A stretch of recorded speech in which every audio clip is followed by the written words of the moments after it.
ಇತ್ತ ರಾಜ್ಯದಲ್ಲಿ ಕ್ಯಾಬಿನೆಟ್ ನಿರ್ಣಯ ಆಗ್ತಾ ಇದ್ರೆ ಮತ್ತೊಂದು ಕಡೆ ಕೇಂದ್ರ ಸಚಿವರನ್ನ ಭೇಟಿ ಮಾಡೋದಕ್ಕೆ ಅಂತ ರಾಜ್ಯಪಾಲರು ಹೋಗಿದ್ದಾರೆ. ಅಲ್ಲೂ ಕೂಡ ಒಂದಷ್ಟು ಸಲಹೆಗಳನ್ನ ಪಡ್ಕೊಳ್ತಾ ಇದ್ದಾರೆ. ಯಾವ ರೀತಿ ಹಾಗಾದ್ರೆ ಕರ್ನಾಟಕದಲ್ಲಿ ಡೆವಲಪ್ಮೆಂಟ್ ಆಗುತ್ತೆ ಅನ್ನುವಂತ ಕುತೂಹಲ ಕ್ಷಣ ಕ್ಷಣಕ್ಕೂ ಹೆಚ್ಚಾಗ್ತಾ ಇದೆ. ದೆಹಲಿಯಲ್ಲಿ ರಾಜ್ಯಪಾಲ ತಾವರ್ ಚಂದ್ ಗೆಹ್ಲೋಟ್ ಅವರು ಚರ್ಚೆ ಮಾಡ್ತಾ ಇದ್ದಾರೆ. ಸ್ಪೀಕರ್ ಓಂ ಬಿರ್ಲಾ ಸೇರಿದಂತೆ ಕೇಂದ್ರ ಸಚಿವರ ಜೊತೆ ಈ ಬಗ್ಗೆ ಚರ್ಚೆ ಆಗ್ತಾ ಇರುವಂತದ್ದು.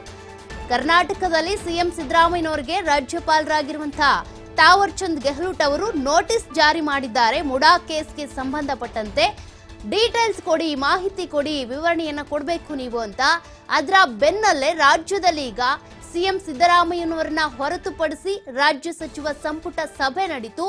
ಅದರಲ್ಲಿ ಸಿದ್ದರಾಮಯ್ಯನವರ ಪರವಾಗಿ ನಿಂತ್ಕೋಬೇಕು, ರಾಜ್ಯಪಾಲರ ನಡೆಯನ್ನ ಪ್ರಶ್ನೆ ಮಾಡಬೇಕು ಅಂತ ನಿರ್ಣಯವನ್ನ ಕೈಗೊಳ್ಳಲಾಗಿದೆ. ಅದರ ಬೆನ್ನಲ್ಲೇ ಮತ್ತೊಂದು ಕಡೆ ಮತ್ತೊಂದು ಆಂಗಲ್ ನಲ್ಲಿ ನೋಡೋದಾದ್ರೆ ರಾಜ್ಯಪಾಲರು ಈಗ ದೆಹಲಿಯಲ್ಲಿ ಮೀಟಿಂಗ್ ಮಾಡ್ತಾ ಇದ್ದಾರೆ. ಕೇಂದ್ರ ಸಚಿವರು ಜೊತೆಗೆ ಸ್ಪೀಕರ್ ಓಂ ಬಿರ್ಲಾ ಅವರ ಜೊತೆ ಕೂಡ ಚರ್ಚೆ ಮಾಡ್ತಾ ಇದ್ದಾರಂತೆ. ಇದಕ್ಕೆ ಸಂಬಂಧಪಟ್ಟಂತೆ ಯಾವ ರೀತಿ ರಿಯಾಕ್ಟ್ ಮಾಡಬೇಕು, ನೋಟಿಸ್ ಏನು ಕೊಟ್ಟಿದ್ದಾಗಿದೆ. ಒಂದ್ ಕಡೆ ರಾಜ್ಯ ಸಚಿವ ಸಂಪುಟ ಸಭೆಯಲ್ಲಿ ಈಗ ರಾಜ್ಯಪಾಲರ ನಡೆಯನ್ನ ಪ್ರಶ್ನಿಸಿ ಅವರ ಈ ಪ್ರಾಸಿಕ್ಯೂಷನ್ಗೆ ಕೊಡಬೇಕು ಅನ್ನುವಂತ ನಿರ್ಧಾರಕ್ಕೆ ವಿರುದ್ಧವಾಗಿ ಏನಾದ್ರೂ ನಿರ್ಣಯ ಕೈಗೊಂಡು ಇವರೆಲ್ಲರೂ ರಾಜ್ಯ ಸಚಿವ ಸಂಪುಟ ಏನಾದ್ರೂ ರಾಜ್ಯಪಾಲರ ವಿರುದ್ಧ ಮಾಡಬೇಕಾಗುತ್ತೆ. ಇದೆಲ್ಲದಕ್ಕೂ ಕೂಡ ಸಂಬಂಧಪಟ್ಟಂತೆ ಸ್ಪೀಕರ್ ಆಗಿರುವಂತಹ ಓಂ ಬಿರ್ಲಾ ಅದೇ ರೀತಿಯಾಗಿ ಒಂದಷ್ಟು ಕೇಂದ್ರ ಸಚಿವರ ಜೊತೆ ಕೂಡ ರಾಜ್ಯಪಾಲ ತಾವರ್ ಚಂದ್ ಗೆಹ್ಲೋಟ್ ಅವರು ಚರ್ಚೆಯನ್ನ ನಡೆಸ್ತಾ ಇದ್ದಾರೆ. ಹಾಗಾದ್ರೆ ಕರ್ನಾಟಕದಲ್ಲಿ ಇನ್ನು ಏನೆಲ್ಲ ಡೆವಲಪ್ಮೆಂಟ್ಸ್ ಆಗಬಹುದು? ಒಂದು ಮುಡಾ ಕೇಸ್ಗೆ ಸಂಬಂಧಪಟ್ಟಂತೆ ಈಗ ಸಿಎಂ ಸ್ಥಾನವೇ ಅಲುಗಾಡೋ ರೇಂಜ್ಗೆ ಆಗ್ತಾ ಇದೆ. ಅಂದ್ರೆ ಒಂದಷ್ಟು ಚರ್ಚೆಗಳಂತೂ ಆಗ್ತಾ ಇದೆ.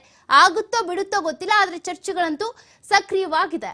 ಹಾಗಾಗಿ ಒಂದ್ ಕಡೆ ರಾಜ್ಯ ಸಚಿವ ಸಂಪುಟದ ನಿರ್ಣಯ, ಮತ್ತೊಂದ್ ಕಡೆ ತಾವರ್ ಚಂದ್ ಗೆಹ್ಲೋಟ್ ಅವರು ಕೇಂದ್ರ ಸಚಿವರು ಮತ್ತೆ ಓಂ ಬಿರ್ಲಾ ಅವರ ಜೊತೆಗೆ ನಡೆಸ್ತಾ ಇರುವಂತ ಚರ್ಚೆ, ಇವೆಲ್ಲವೂ ಕೂಡ ಯಾವ ರೀತಿಯಾಗಿ ಯೂಟರ್ನ್ ತೆಗೆದುಕೊಳ್ತಾವೆ, ರಾಜ್ಯದಲ್ಲಿ ಮತ್ತಷ್ಟು ಡೆವಲಪ್ಮೆಂಟ್ಸ್ ಆಗೋದಕ್ಕೆ ಹೇಗೆ ಪರಿಣಾಮವನ್ನ ಬೀರ್ತವೆ, ಅದೆಲ್ಲೂ ಕೂಡ ಈಗ ಸದ್ಯಕ್ಕೆ ಕುತೂಹಲವನ್ನ ಕೆರಳಿಸ್ತಾ ಇದೆ. ಹಾಗಾದ್ರೆ ರಾಜ್ಯಪಾಲ ತಾವರ್ ಚಂದ್ ಗೆಹ್ಲೋಟ್ ಅವರು ಏನೆಲ್ಲ ಸಲಹೆಗಳನ್ನ ಪಡ್ಕೊಳ್ಬಹುದು ಈ ಒಂದು ಕೇಸ್ಗೆ ಸಂಬಂಧಪಟ್ಟಂತೆ, ಅಥವಾ ಸಿಎಂ ಸಿದ್ದರಾಮಯ್ಯನವರನ್ನ ಪ್ರಾಸಿಕ್ಯೂಷನ್ಗೆ ಕೊಡಬೇಕು ಅನ್ನುವಂತ ವಿಚಾರಣೆಗೆ ಅಂದ್ರೆ ವಿಚಾರಕ್ಕೆ ಸಂಬಂಧಪಟ್ಟಂತೆ ಏನ್ ನಿರ್ಣಯವನ್ನ ತೆಗೆದುಕೊಳ್ಬಹುದು. ಇಲ್ಲಿ ರಾಜ್ಯ ಸಚಿವ ಸಂಪುಟದಿಂದ ಕೂಡ ಒಂದು ನಿರ್ಣಯ ಆಗಿದೆ. ನಾವು ಸಿಎಂ ಸಿದ್ದರಾಮಯ್ಯನವರ ಜೊತೆಗೇನೆ ಇರಬೇಕು ಅನ್ನುವಂತ ಒಕ್ಕೊರಲಿನ ನಿರ್ಣಯ, ಒಂದು ಸಾಲಿನ ನಿರ್ಣಯ ತೆಗೆದುಕೊಂಡಿದ್ದಾರೆ. ಹಾಗಾಗಿ ಅವರ ನಿರ್ಣಯಕ್ಕೂ ತಾವರ್ ಚಂದ್ ಗೆಹ್ಲೋಟ್ ಅವರ ನಿರ್ಣಯ ಅಥವಾ ನಡೆಗೂ ಸಂಬಂಧಪಟ್ಟಂತೆ ಯಾವ ರೀತಿ ಆಗುತ್ತೆ ಡೆವಲಪ್ಮೆಂಟ್ಸು? ತಾವರ್ ಚಂದ್ ಗೆಹ್ಲೋಟ್ ಅವರು ಈಗ ದೆಹಲಿಯಲ್ಲಿ ನಡೀತಾ ಇರುವಂತ ಚರ್ಚೆಯಲ್ಲಿ ಏನೆಲ್ಲ ವಿಚಾರಗಳನ್ನ ಮುನ್ನೆಲೆಗೆ ತರಬಹುದು, ಏನೆಲ್ಲ ಸಲಹೆಗಳನ್ನ ಪಡ್ಕೊಳ್ಬಹುದು? ರಾಜ್ಯದಲ್ಲಿ ಆಗಿರುವಂತ ಮುಡಾ ಹಗರಣಕ್ಕೆ ಸಂಬಂಧಪಟ್ಟಂತೆ ಅವರ ವಿರುದ್ಧ ಅಂದ್ರೆ ಸಿಎಂ ಸಿದ್ದರಾಮಯ್ಯನವರ ವಿರುದ್ಧ ಕೇಳ್ಬರ್ತಾ ಇರುವಂತ ಆರೋಪ ಏನಿದೆ ಅದರ ಬೆನ್ನಲ್ಲೇ ಈಗ ಅವ್ರಿಗೆ ನೋಟಿಸ್ ಜಾರಿಯಾಗಿರುವಂತದ್ದು.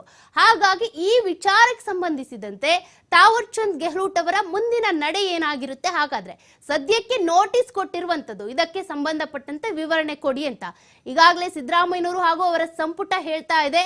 ಇದಕ್ಕೆ ಸಂಬಂಧಪಟ್ಟಂತೆ ಎಲ್ಲಾ ನೋಟಿಸ್ ಅಂದ್ರೆ ಎಲ್ಲಾ ವಿವರಣೆಯನ್ನ ನಾವು ಕೊಟ್ಟಿದ್ದೀವಿ, ರಾಜ್ಯಪಾಲರಿಗೂ ಕೂಡ ತಲುಪಿಸಿದ್ದೀವಿ. ಹಾಗಿದ್ರೂ ಕೂಡ ನಮ್ಮ ವಿರುದ್ಧವಾಗಿ ಇವರು ನಡ್ಕೊಳ್ತಾ ಇದ್ದಾರೆ ಅನ್ನುವಂತ ಆರೋಪ ಇದೆ. ಹಾಗಾಗಿ ಇನ್ನು ಏನೆಲ್ಲ ಡೆವಲಪ್ಮೆಂಟ್ಸ್ ಆಗುತ್ತೆ ಅನ್ನುವಂತ ಕುತೂಹಲ ಇದ್ದೇ ಇದೆ.